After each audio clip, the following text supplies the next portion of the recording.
Morning students.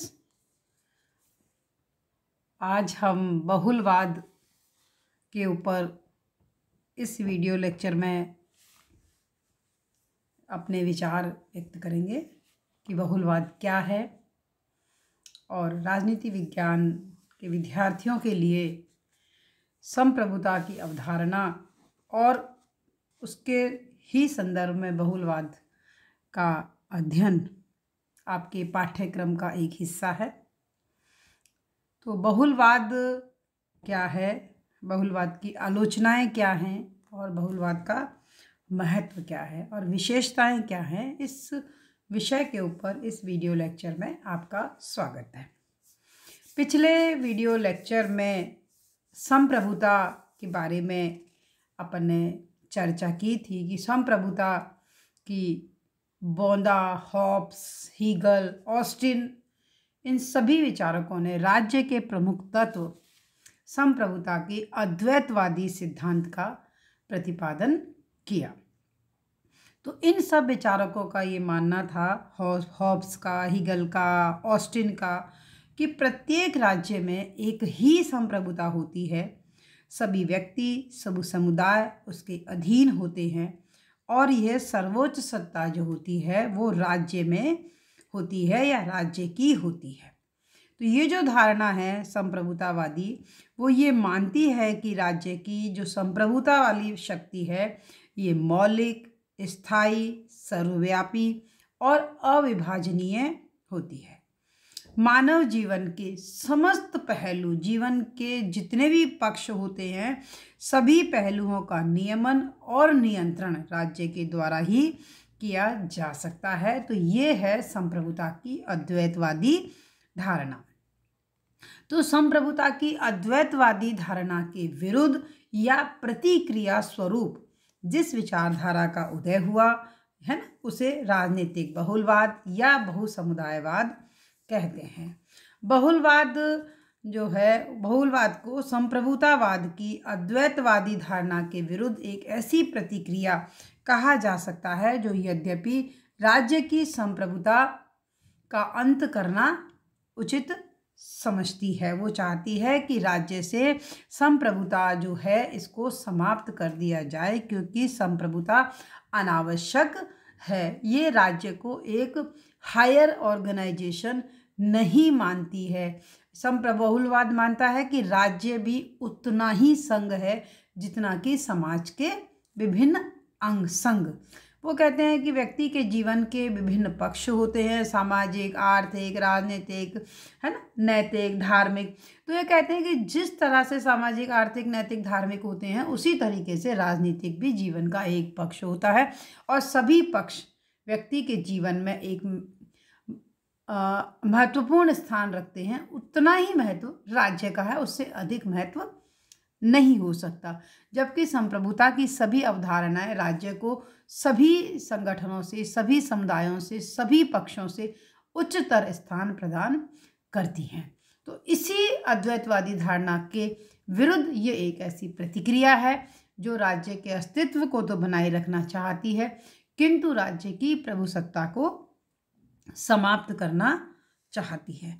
क्योंकि बहुलवादी विचारधारा ये मानती है कि राजसत्ता संप्रभु और निरंकुश नहीं है।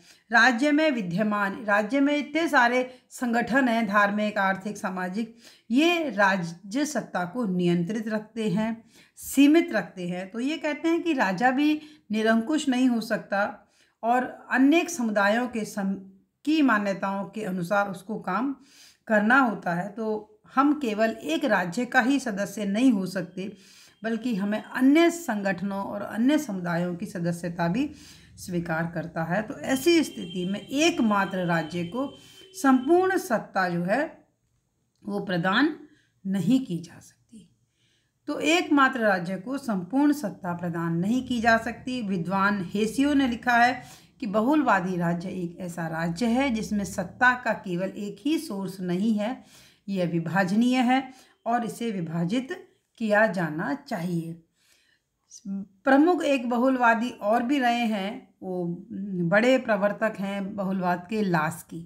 तो लास्की कहते हैं कि समाज के ढांचे को पूर्ण होने के लिए उसे संघात्मक होना चाहिए। ये कहते हैं कि व्यक्ति के विभिन्न पक्ष हैं, व्यक्ति अनेक संगठनों और में बटा हुआ है, तो उसको पूर्ण करने के लिए उसे संघात्मक होना चाहिए, है ना। तो एक और विचारक हैं बारकर, वो कहते हैं कि कोई भी राजनीतिक सिद्धांत इतना निष्फल नहीं हुआ है जितना कि संप्रभुता का सिद्धांत हुआ है। गैटिल ने भी बहुलवाद के विस्तार की व्याख्या की है। तो बहुलवादी इस बात को नहीं मानते कि राज्य एक सर्वोच्च समुदाय है, अन्य समुदाय भी उतने ही आवश्यक और उतने ही प्राकृतिक हैं, और अन्य समुदाय भी वैसे ही बनते हैं, कुदरती बनते हैं, स्वाभाविक बनते हैं, प्राकृतिक रूप से बनते हैं जैसे कि राज्य बना है, और वे राज्य के द्वारा बनाए भी नहीं जाते हैं और राज्य की इच्छा के ऊपर निर्भर भी नहीं करते हैं, और राज्य की तरह वो भी अपने अपने क्षेत्र में सर्वोच्च होते हैं। तो ये कहते हैं कि राज्य अपनी शक्ति के कारण कुछ अधिक शक्तियाँ तो रख सकता है, और लेकिन ये सभी समुदायों में एक समान अधिकारों की बात करते हैं। तो ये कहते हैं कि अतः जो राज्य है वो केवल संप्रभुता राज्य की धरोहर नहीं है, सभी समुदाय उसका उपभोग करते हैं। राज्य सत्ता अविभाज्य, सर्वोच्च और असीम शक्ति संपन्न नहीं है। तो ये बहुलवाद क्यों तो प्रचलन में आया, ये विचारधारा क्यों बढ़ी, इसके बारे में हम कह सकते हैं कि बहुलवाद की विचारधारा को पनपने में, विकसित होने में, विकास में जिन खास सहायक तत्वों ने योगदान दिया वो उनके बारे में हम चर्चा कर लेते हैं। कि 17वीं और 18वीं और 19वीं शताब्दी में शुरू में अधिकांश राज्यों के द्वारा संप्रभुता की ऑस्टिनवादी सिद्धांत को स्वीकार किया गया, लेकिन जैसे जैसे समय बदला 20वीं शताब्दी में जो और भी चीज़ें आगे आगे बदलती जाई, तो जो संप्रभुता वाला जो सिद्धांत है इसको अव्यवहारिक माना गया और उसके स्थान पर बहुमुखी आवश्यकताओं पर आधारित बहुलवाद का जन्म हुआ। तो सबसे पहली बात तो ये थी कि हीगलवादी राज्य के विरुद्ध प्रतिक्रिया। देखिए उस समय आदर्शवाद जो है अपने चरम उत्कर्ष पर था। भी हीगल एक आदर्शवादी विचारक था जो ये कहता था कि state is a March of God on earth, है ना, कि राजा पृथ्वी पर ईश्वर का अवतरण है। और वो कहता था कि राजा नैतिक है, राजा आदर्शात्मक है, आप राजा की अवहेलना नहीं कर सकते। राजा की अवहेलना करने का मतलब क्या होगा? ईश्वर की अवहेलना करना। तो ये जो उग्रवाद का जो सिद्धांत था, ये चरमतावादी जो सिद्धांत था, इस सिद्धांत के विरुद्ध बहुलवाद की प्रतिक्रिया हुई और वो कहता है कि हम राजा की शक्तियाँ सीमित हैं, और इस तरह से आदर्शवाद का जो विरोध जिन लोगों ने किया वो उन्होंने बहुलवाद के विकास में अपना योगदान दिया। दूसरी जो सहायक तत्व है वो है राज्य की अयोग्यता। देखिए राज्य का कार्यक्षेत्र वर्तमान में बहुत अधिक बढ़ता जा रहा है। हमने पहले भी बात की कि आजकल राज्य पालने से लेकर के शमशान तक के सभी कार्य राज्य के कार्य क्षेत्र में आते हैं। तो केंद्रीकरण की प्रवृत्ति अधिक से अधिक बढ़ती जा रही है, और ये बिल्कुल निश्चित है, स्वाभाविक है कि जब कोई संस्था जरूरत से ज़्यादा काम करेगी या सर्वशक्तिमान बनने की दिशा में अधिक से अधिक शक्ति का केंद्रीकरण करेगी तो फिर वो अयोग्यता में परिणत हो जाती है।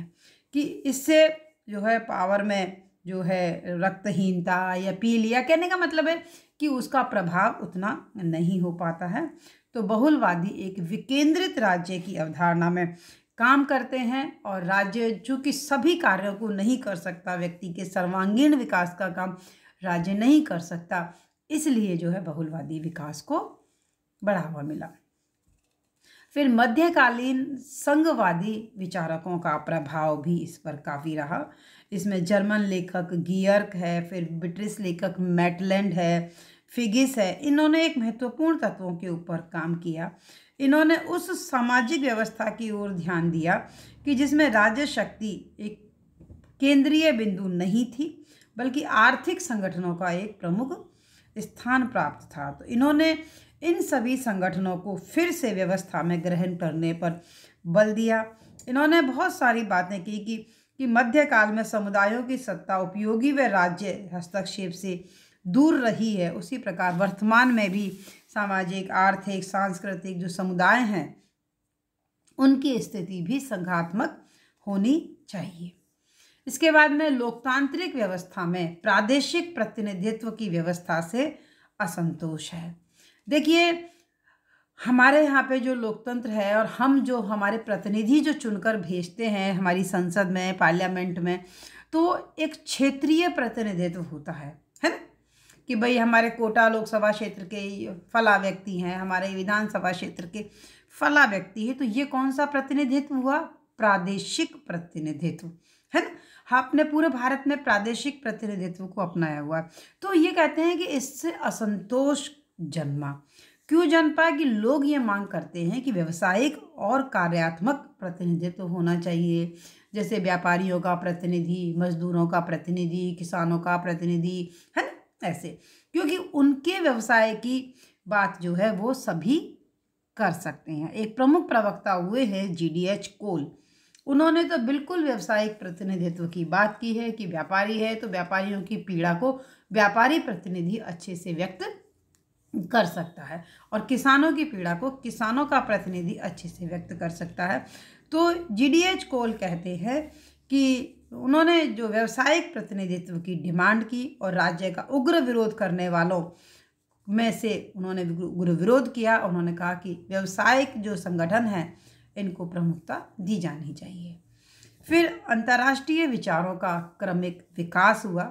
पिछली शताब्दी में राष्ट्रीयता का विचार, राष्ट्र राज्य की अवधारणा प्रमुख थी और धीरे धीरे विश्व वसुधैव कुटुंबकम की अवधारणा सामने आती गई। तो वर्तमान समय का जो युग है ये अंतर्राष्ट्रीयता का युग कहा जा सकता है। राष्ट्रीय राज्य की अवधारणा से लोग निकलकर अंतर्राष्ट्रीयता के विकास में आ चुके हैं। पृथ्वी ग्लोबल हो गई है, क्या बोलते हैं, भूमंडलीकरण और वैश्वीकरण और उदारीकरण, और इन सब के दौर में एक तरीके से इस बात के ऊपर बल मिला है कि राज्य की संप्रभुता कम हुई है और बहुलवादी विचारों को प्रोत्साहन मिला है। फिर है विधि शास्त्रीय तत्वों का क्रमिक विकास। आधुनिक काल में एक नवीन विचारधारा चली है कि जो कानून है वो राज्य का आदेश मात्र नहीं है बल्कि उसके ऊपर की एक वस्तु है।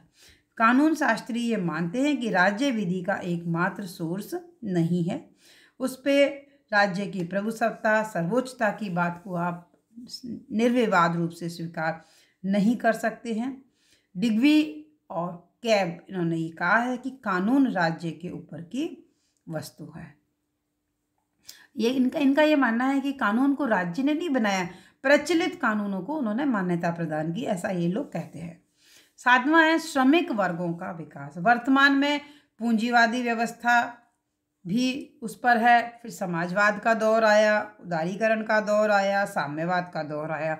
तो समाजवादी विचारधारा में ऐसे श्रमिक संगठन का गठन हो रहा है, बल्कि ये पूंजीपतियों के साथ साथ आर्थिक क्षेत्र के सत्ता का भी विरोध करते हैं। तो श्रमिक वर्ग का अंतिम लक्ष्य तो आपको पता ही है कि विश्व के मजदूरों एक हो जाओ, आपके पास खोने के लिए कुछ भी नहीं है।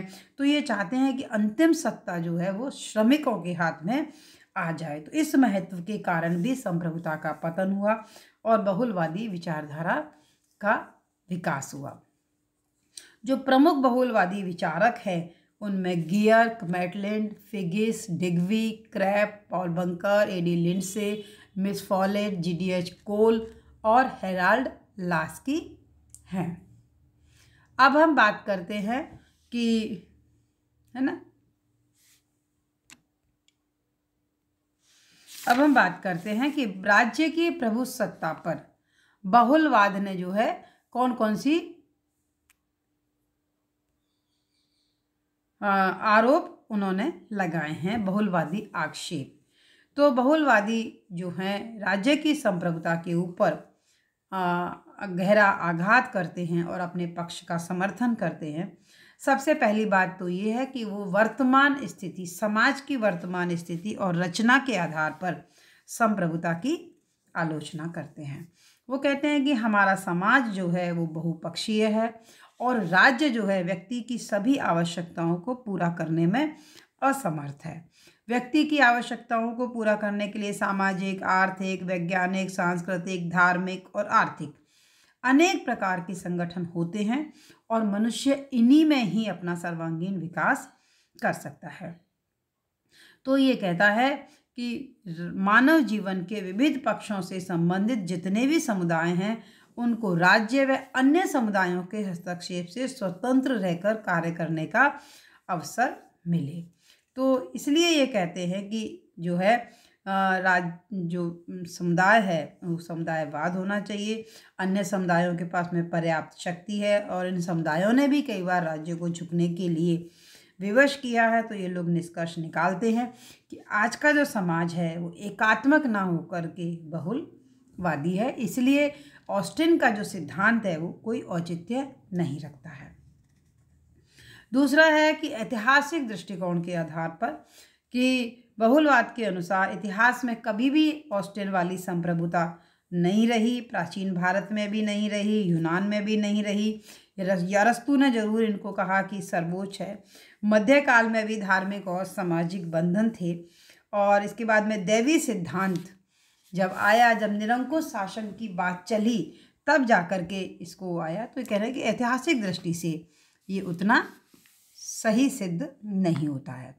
व्यक्ति के विकास के आधार पर भी ये कहते हैं कि संप्रभुता का सिद्धांत व्यक्ति के विकास में बाधक है, क्योंकि सरकार अगर जितना ज़्यादा शासन करती है तो उतनी ही न्यूनतम स्वतंत्रता होती है और न्यूनतम स्वतंत्रता अगर किसी व्यक्ति को मिलती है तो उसके व्यक्तित्व का विकास नहीं हो पाता है ना।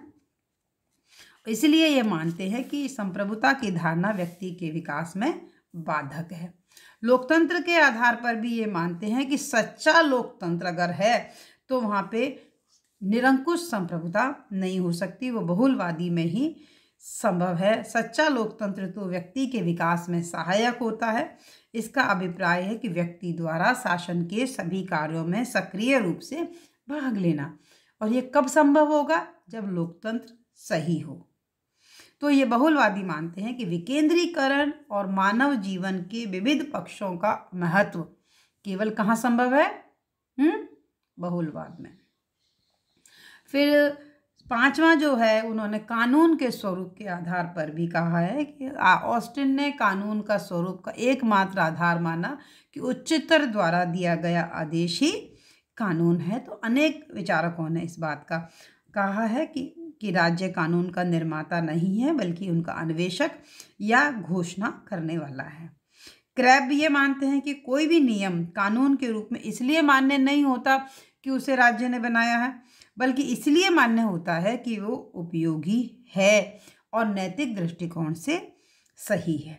जैसे मानव हत्या है, किसी का हत्या करना है या चोरी करना है या डकैती करना है, ये इसलिए अपराध नहीं है कि राज्य ने कहा है कि इसलिए चोरी करना गलत बात है तो सजा मिलेगी, बल्कि इसलिए भी गलत है कि राज्य की नैतिक बुद्धि उसे गलत मानती है ना।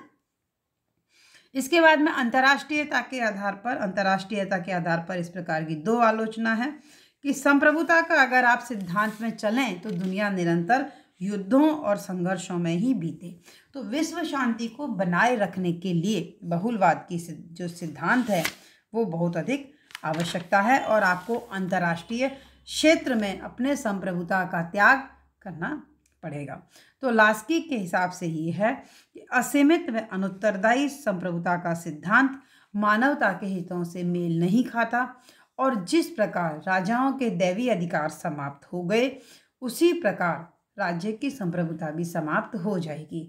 यदि संप्रभुता का सारा विचार सदैव के लिए समाप्त कर दिया जाए तो राजनीति विज्ञान के प्रति एक बहुत बड़ी सेवा होगी। अब हम बातें करते हैं कि आखिर बहुलवाद की विशेषताएं कौन कौन सी हैं। तो बहुलवाद के प्रमुख तथ्य कौन कौन से हैं? देखिए, साधारण भाषा में अगर हम बात करें तो एक के स्थान पर अनेक की प्रतिष्ठा ही बहुलवाद है। बस अद्वैतवाद में एक, बहुलवाद में एक से अधिक। राजनीतिक बहुलवाद वह सिद्धांत है जिसमें संप्रभुता संपन्न सत्ताधारी के स्थान पर अपने अपने क्षेत्र में अनेक समुदायों के अस्तित्व का प्रतिपादन किया है और इनका मानना है कि ये समुदाय राज्य के अधीन नहीं होकर के उसके समकक्ष होने चाहिए। तो समाज का संगठन प्रभुता की दृष्टि से एकात्मक ना होकर संघात्मक होना चाहिए। सोसाइटी शुड बी फेडरल, है ना। फिर भी इसके कुछ मौलिक सिद्धांत हैं। तो पहली मान्यता तो इनकी ये है कि राज्य केवल एक समुदाय है, ठीक है। दूसरा ये है, इनका ये मानना है कि समुदायों के अनेक प्रकार होते हैं, उनमें भी राज्य एक प्रकार है और अन्य समुदायों की तुलना में वह व्यक्ति की भक्ति का उच्चतर अधिकारी नहीं है। बहुलवादी राज्य और समाज में अंतर करते हैं। ये कहते हैं राज्य अलग चीज है, समाज अलग चीज है। मैकाइवर कहते हैं कि राज्य एक ऐसा संगठन है जिसे समाज का समकालीन नहीं कहा जा सकता। राज्य का निर्माण समाज के अंतर्गत एक निश्चित व्यवस्था के रूप में कुछ उद्देश्यों को प्राप्त करने के लिए किया गया है। बहुलवादी नियंत्रित राजसत्ता में विश्वास करते हैं। ये मानते हैं कि राज्य सर्वशक्तिमान नहीं है, वो बाहरी क्षेत्र में अन्य राज्यों के अधिकारों से सीमित है और आंतरिक क्षेत्र में अपने ही नागरिकों के अधिकारों से सीमित है। तो बहुलवादी आंतरिक और बाहरी दोनों क्षेत्र में निरंकुश शक्ति का विरोध करते हैं। बहुलवाद कानून राज्य से स्वतंत्र और उच्च है। बहुलवादी मानता है कि कानून को राज्य ने नहीं बनाया है, बल्कि कानून अलग चीज है और राज्य का व्यक्तित्व एक निरी कल्पना मात्र है। विधि राज्य को सीमित करती है, राज्य विधि को सीमित नहीं करता। ये कहते हैं कि राज्य कानून का निर्माण नहीं करता, बल्कि कानून राज्य का निर्माण करता है। बहुलवाद विकेंद्रीकरण में विश्वास करता है कि समस्याएं, सभी समाधान जितने भी समस्याओं के हैं वो विकेंद्रीकरण पद्धति से होने चाहिए। तो समाज को संघात्मक होना चाहिए और संघात्मक समाज ही व्यक्ति का बहुमुखी विकास कर सकता है। बहुलवाद राज्य के अस्तित्व का विरोध नहीं करता। संप्रभुता के सिद्धांत का विरोध का मतलब ये नहीं है कि ये राज्य का अस्तित्व को समाप्त करना चाहते हैं, ये राज्य का अंत नहीं करना चाहते, बल्कि राज्य को उतना ही महत्व देना चाहते हैं जितने अन्य सभी संगठनों को है। तो ये जो है मानते हैं कि बहुलवादी एक ओर अराजकता का और दूसरी ओर अद्वैतवाद, इन दोनों के बीच का मध्य मार्ग बनाए रखना चाहते हैं। राज्य का अस्तित्व नियम वगैरह बनाने के लिए रखना चाहते हैं, लेकिन सर्वोच्च स्थान उसे नहीं देना चाहते हैं। तो बहुलवाद एक जनतंत्रात्मक विचारधारा है। बहुलवाद व्यवसायिक प्रतिनिधित्व में विश्वास करता है ना। इन सब के अतिरिक्त बहुलवाद व्यक्तिवाद से प्रभावित है और यह सामान्य इच्छा के सिद्धांत में विश्वास नहीं करता है। अब हम बात करते हैं कि बहुलवाद की आलोचना क्या है। देखिए, बहुलवाद की भी कई दृष्टिकोणों से अनेक विचारकों के द्वारा कड़ी आलोचना की गई है। तो पहली बात तो आलोचना में ये है कि अगर हम बहुलवाद को स्वीकार करते हैं, है ना, तो बहुलवाद का स्वाभाविक परिणाम ये होगा कि इसका अराजकता फैल जाएगी। कि यदि अन्य समुदायों को राज्य के समान मान लिया जाए और संप्रभुता उनमें विभाजित कर दी जाए, तो राज्य विभिन्न समुदायों में विभाजित हो जाएगा, है ना। तो वैधानिक दृष्टि से तो ये चीज़ें मतलब स्थिति जो है वो बड़ी खराब हो जाएगी। गिलक्राइस्ट कहते हैं कि अगर इससे समाज का विघटन हो जाएगा, शांति और व्यवस्था के स्थान पर सब अपनी अपनी सर्वोच्चता स्थापित करने में लग जाएंगे, तो इसका परिणाम क्या होगा? संघर्ष। फिर हम वहीं आ जाएंगे जहां से हॉब्स ने शुरू किया था। दूसरा, बहुलवाद कतिपय भ्रामक धारणाओं पर आधारित है। ये कहते हैं कि प्रत्येक समुदाय दूसरे क्षेत्र से बिल्कुल अलग है। ऐसा नहीं है। हर मनुष्य का संगठन, विभिन्न हित, आस्थाएं सभी एक दूसरे से जुड़े हुए हैं। अगर आपस में अलग अलग हैं तो आपस में संघर्ष हो जाएगा और लड़ाई मतलब विवाद हो जाएगा। तो अगर ये समझना असत्य है कि प्रत्येक समुदाय बिना किसी संघर्ष के अच्छे रूप में अपने कर्तव्य का निर्वाह कैसे करेगा? नहीं कर सकता। फिर सभी समुदाय समान स्तर के नहीं हैं। बहुलवादी विचारधारा एक महत्वपूर्ण विचारधारा है। हम सभी समुदायों को समान स्तर का मानते हैं, ये गलत है। राज्य संस्था के एक विशेष प्रकार के कार्य होते हैं और इन्हीं कार्यों के कारण ही उसकी स्थिति भिन्न होती है, विभिन्न श्रेणियों, विभिन्न वर्गों, है ना। तो अगर इनके हितों का संघर्ष होता है, कोई इनमें विवाद होता है, तो उनको निपटारा करना, उनमें सामंजस्य करने का काम, निर्णायक भूमिका जो है वो राज्य निभाता है। तो इसलिए समान नहीं है। तो बहुलवाद प्रभुत्व के काल्पनिक अद्वैतवाद पर आक्रमण करता है। बहुलवाद की एक आलोचना का आधार ये है कि वो जिस निरंकुश प्रभुसत्ता के ऊपर आक्रमण करता है उसका प्रतिपादन हीगल को छोड़कर किसी ने भी नहीं किया है। बोंदा, हॉब्स, रूसो, ऑस्टिन, ये सभी संप्रभुता पर अनेक सीमाएं लगा देते हैं, जैसे प्राकृतिक है, नैतिक है, व्यवहारिक, राजनीति की है। लेकिन जिस प्रकार की उसको चुनौती करना, उसको आलोचना करना, अनैतिक करना, उसको, लेकिन कहने का मतलब है कि संप्रभुता अपने सदृश किसी शक्ति को सहन नहीं कर सकती है। तो बहुलवाद जिस अद्वैतवादी शत्रु के ऊपर आक्रमण करते हैं, ये बहुत कुछ काल्पनिक जीव है, उतना व्यवहारिक जीवन में नहीं है। बहुलवाद अंतर विरोधों से भरा हुआ है। गंभीर बात यह है कि बहुलवाद में खुद में ही काफ़ी कमी है। एक तरफ तो कहते हैं कि हमें सभी समुदायों को स्वतंत्र छोड़ दो, समान रखो, दूसरी तरफ कहते हैं कि राज्य को निर्णायक अधिकार आप दो। तो एक तरीके से वो संप्रभुता की आलोचना करके उसको सामने के दरवाजे से बाहर धकेल देते हैं और फिर उसको निर्णायक वाला रोल देते हुए पिछले दरवाजे से वापस अंदर स्वीकार कर लेते हैं, है ना। तो इस प्रकार से कानूनी दृष्टि से इसे कोई अस्वीकार नहीं कर सकता है। तो आलोचना यही की जाती है कि वो संप्रभुता के सामने के द्वार से निकालकर पीछे के द्वार से वापस ले आते हैं। बहुलवादी व्यवस्था में व्यक्ति स्वतंत्र नहीं होगा। अभी तो आप राज्य के नियंत्रण में हैं, बाद में अनेक समुदायों और संगठनों के नियंत्रण में आ जाएंगे, तो है ना। तो फिर जिस समुदाय जितना छोटा होगा उतना ही ज़्यादा उसका नियंत्रण कठोर होगा। आप खाप पंचायतें, जाति की पंचायतें, कबीलों की पंचायतें, कई निर्णय आपने सुने होंगे इस तरह से। तो इस प्रकार हम इस चीज़ को नहीं कर पाएंगे कि इससे व्यक्ति की रक्षा होगी, बल्कि वो ज़्यादा लोगों के नियंत्रण में आ जाएगा। फिर राज्य संघों का संघ नहीं हो सकता कि राज्य जो है, लिंडसे, वारकर, इन सब के आलोचना इन्होंने की है कि राज्य एकमात्र ऐसा सदस्य है जिसकी सदस्यता अनिवार्य है। बाकी आप जितने भी संगठन हैं, आप उनकी सदस्यता स्वीकार करना आपके ऊपर निर्भर करता है।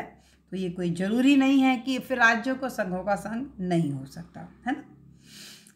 तो राज्य का निर्माण समुदायों से नहीं हो सकता, क्योंकि एक या अनेक समुदाय मनुष्य की पूर्णता को अपने में शामिल नहीं कर सकता। एक आदर्श राज्य व्यक्ति की पूर्णता की मांग करता है। मेरी नागरिकता एक व्यावसायिक संघ की सदस्यता से कहीं अधिक है। तो राजनीति में एक पूर्ण मनुष्य की आवश्यकता होती है और राज्य में ही निवास होता है। तो राज्य की सदस्यता और समाज के अन्य सदस्यों की सदस्यता में अंतर है। बहुलवाद को देश का महत्व कम करने वाली विचारधारा बताया गया है, देशभक्ति विरोध विचारधारा बताया गया है। तो ये लोग इसकी आलोचना करते हैं कि अव्यवहारिक है। फिर ये कहते हैं कि बहुलवाद का कानून संबंधी विचार गलत है। ये कहते हैं कि नहीं साहब, मान्यता ही कानून है, जबकि ऐसा नहीं है। कानून आज भी वही है जिसको सरकार मान्यता देती है। कोई भी नियम चाहे समाज में कितना ही प्रचलित क्यों ना हो, लेकिन उसको जब तक सरकार की स्वीकृति नहीं मिलती है, जब तक उसको कानून नहीं कहा जा सकता है। ये कानूनी दृष्टिकोण सही है। फिर अंतर्राष्ट्रीयता के आधार पर भी संप्रभुता का विरोध उचित नहीं कहा जा सकता है ना। आप उचित विरोध नहीं कह सकते। फिर है बहुलवाद का महत्व। तो यह अवधारणा अराजनीतिक संगठनों के महत्व पर बल देती है और यह मान्यता प्रतिपादित करती है कि राज्य को इनके कार्यक्षेत्र में अनावश्यक हस्तक्षेप नहीं करना चाहिए। वर्तमान जीवन में मानव जीवन की बहिर्मुखी आवश्यकताओं को ध्यान में रखते हुए बहुलवाद की जो अवधारणा है वो प्रशंसनीय कही जा सकती है। जो उचित रूप से बहुलवाद के इस विचार को स्वीकार कर लेने से व्यक्तित्व के विकास में सहायता मिलेगी और कार्य क्षेत्र क्षमता में आवश्यक रूप से वृद्धि होगी, है ना। तो निष्कर्ष रूप में हम ये कह सकते हैं कि संप्रभु राज्य के विरुद्ध एक सामयिक प्रतिक्रिया है बहुलवाद, लेकिन फिर भी आप बहुलवाद को स्वीकार नहीं कर सकते, है ना। बहुलवाद को स्वीकार नहीं कर सकते। वास्तव में बहुलवादी आलोचना राज्य के समन्वयकारी रूप की आलोचना होने की अपेक्षा राज्य के वर्तमान सामाजिक ढांचे की आलोचना अधिक है ना। बहुलवाद एक महत्वपूर्ण सिद्धांत है, पर जब वो संप्रभुता के सिद्धांत को उखाड़ फेंकने का प्रयत्न करता है तब वो व्यर्थ नहीं, खतरनाक हो जाता है ना। तो सेबाइन लिखते हैं कि मैं यथासंभव एकत्ववादी होने का अधिकार सुरक्षित रखता हूँ, किंतु जहाँ आवश्यक हो वहाँ बहुलवादी बनने का जो है वो तैयार हूँ। तो ये तो था आज का अपना टॉपिक, बहुलवाद। तो संप्रभुता की अवधारणा, संप्रभुता में ऑस्टिन की अवधारणा और संप्रभुता के प्रतिक्रिया स्वरूप उत्पन्न हुई विचारधारा जो है वो है बहुलवाद संबंधी अवधारणा। तो ये एक तरीके से आपका जो टॉपिक है बहुलवाद आज के इस वीडियो लेक्चर के माध्यम से समाप्त होता है। धन्यवाद।